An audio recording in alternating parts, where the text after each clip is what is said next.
Assalamualaikum. Terima kasih untuk kawan-kawan semua yang selalu setia hadir di channel kami. Untuk yang belum subscribe, jangan lupa ya, klik subscribe dan tekan tanda lonceng. Untuk kesempatan kali ini, kami akan bercerita dan menggambar legenda kisah Roro Mendut.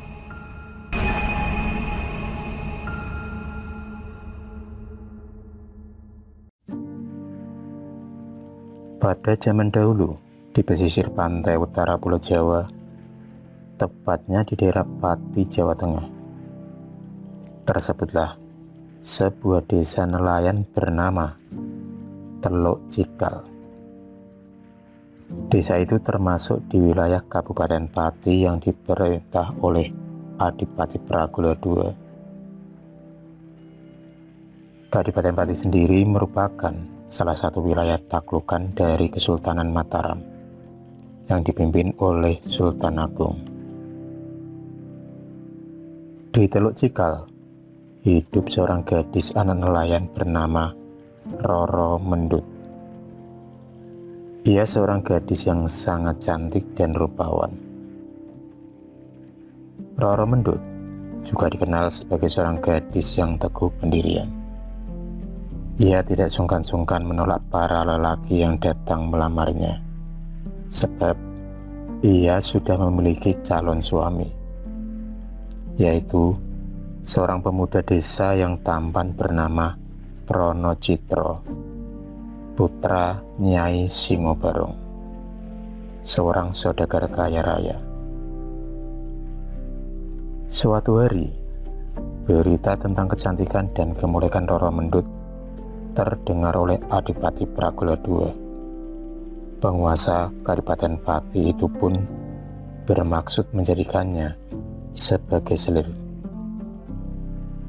Sudah berkali-kali ia membujuknya, namun Roro Mendut tetap menolak. Merasa dikecewakan, Adipati Pragula II mengutus beberapa pengawalnya untuk menculik Roro Mendut. Hari itu, ketika Roro Mendut sedang asik menjemur ikan di pantai seorang diri, datanglah utusan Adipati Pragula.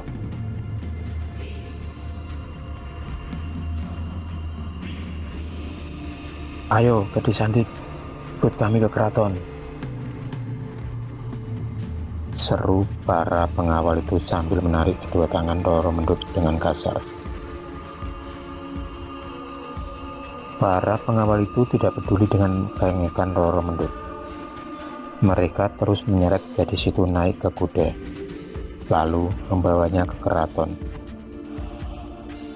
Sebagai calon selir, Roro Mendut dipingit di dalam purik Kadipaten Pati di bawah asuhan seorang dayang bernama Ni Semangka, dengan dibantu oleh seorang dayang yang lebih muda yang bernama Genduk Duku. Sementara Roro Mendut dalam masa pingitan, di Kadipaten Pati sedang terjadi gejolak. Sultan Agung menuduh Adipati Pragula II sebagai pemberontak karena tidak mau membayar upeti kepada Kesultanan Mataram. Sultan Agung pun menyerangan ke Kadipaten Pati.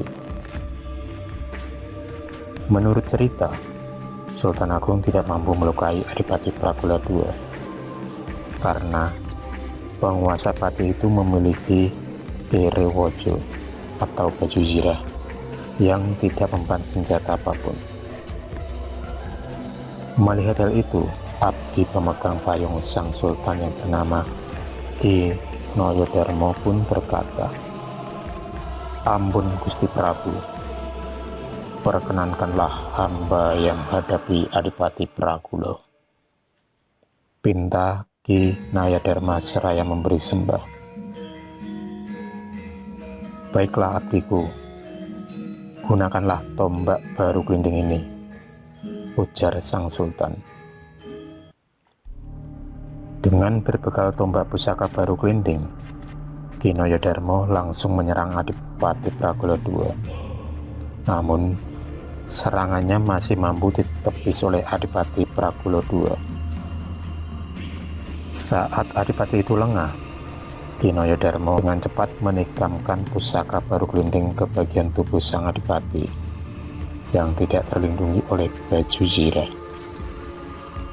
Adipati Prakulo II pun tewas seketika. Sementara itu, para prajurit yang dikomandani Panglima Perang Mataram, Tumenggung Wiraguna, segera merampas harta kekayaan Kadipaten Pati, termasuk Roro Mendut. Tumenggung Wiraguna langsung terpesona saat melihat kecantikan Roro Mendut. Ia pun memboyong Roro Mendut ke Mataram untuk dijadikan selirnya.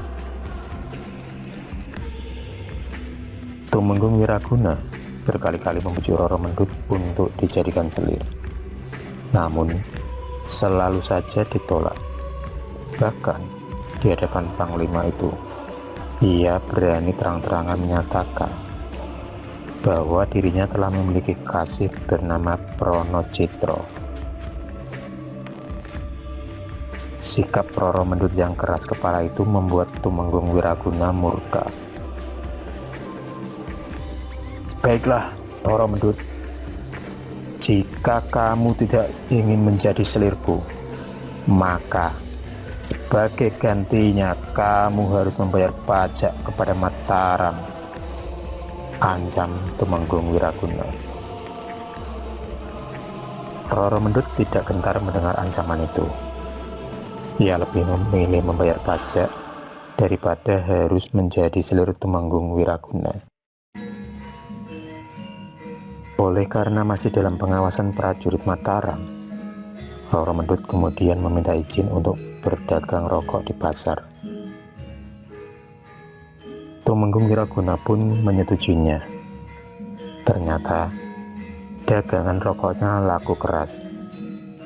Bahkan, orang-orang juga beramai-ramai membeli puntung rokok bekas isapan Roro Mendut.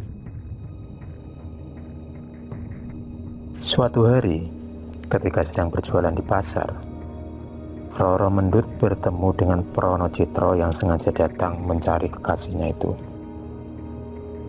Pronocitro berusaha mencari jalan untuk bisa melarikan Roro Mendut dari Mataram. Setiba di istana, Roro Mendut menceritakan perihal pertemuannya dengan Pronocitro kepada Putri Arumardi, salah seorang selir Wiraguna, dengan harapan dapat membantunya keluar dari istana.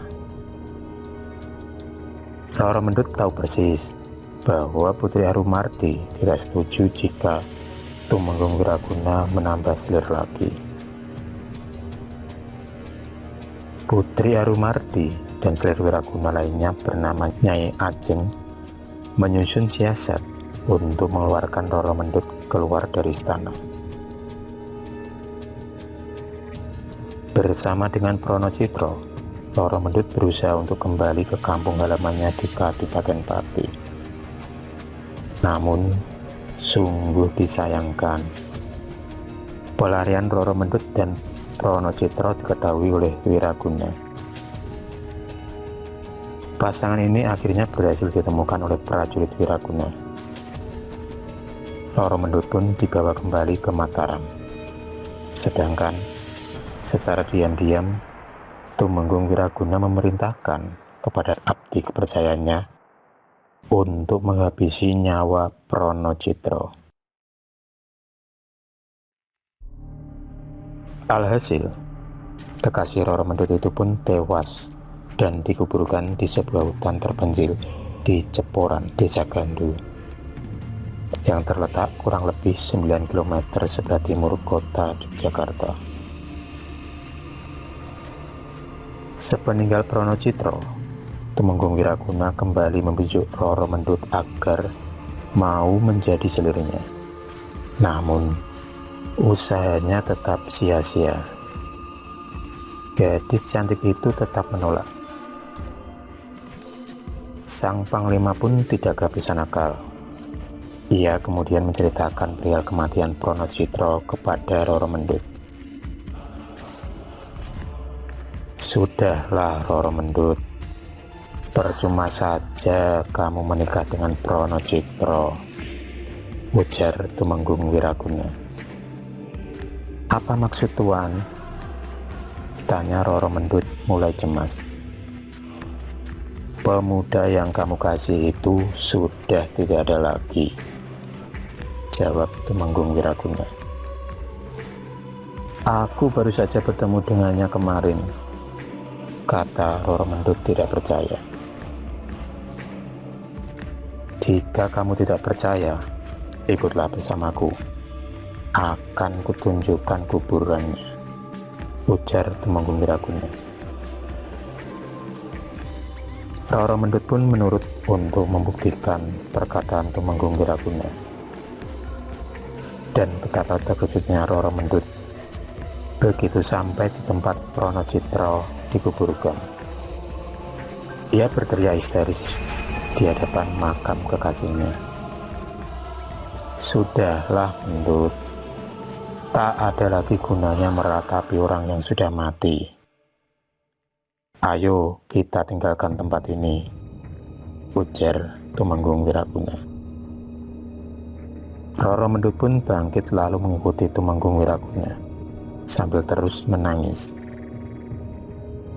Belum jauh mereka meninggalkan tempat pemakaman itu, Roro Mendut pun murka dan mengancam akan melaporkan perbuatan Tumenggung Wiraguna kepada Raja Mataram, yaitu Sultan Agung.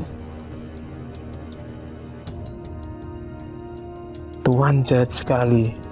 Perbuatan Tuan akan kulaporkan kepada Raja Mataram agar mendapat hukuman yang setimpal," ancam Roro Mendut.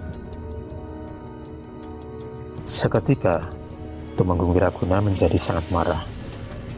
Ia kemudian menarik tangan Roro Mendut untuk dibawa pulang ke rumahnya. Namun, gadis itu menolak dan meronta-ronta untuk melepaskan diri. Begitu tangannya terlepas, ia menarik keris milik Tumenggung Wiraguna yang terselip di pinggangnya.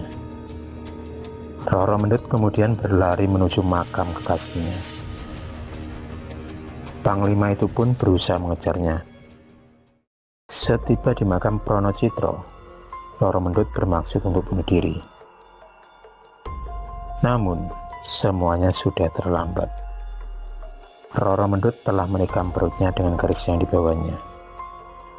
Tubuhnya pun langsung roboh dan tewas di samping makam kekasihnya. Melihat peristiwa itu, Tumenggung Wiraguna merasa amat sangat menyesal atas perbuatannya. "Oh Tuhan, sekiranya aku tidak memaksanya menjadi selirku, tentu Roro Mendut tidak akan nekat bunuh diri," sesal Tumenggung Wiraguna. Penyesalan itu tak ada gunanya, karena semuanya sudah terjadi. Untuk menebus kesalahannya, Tumenggung Wiraguna menguburkan Roro Mendut satu liang dengan Pronocitro. Begitulah kisah perjuangan Roro Mendut dalam mempertahankan harga diri dan kesetiaannya.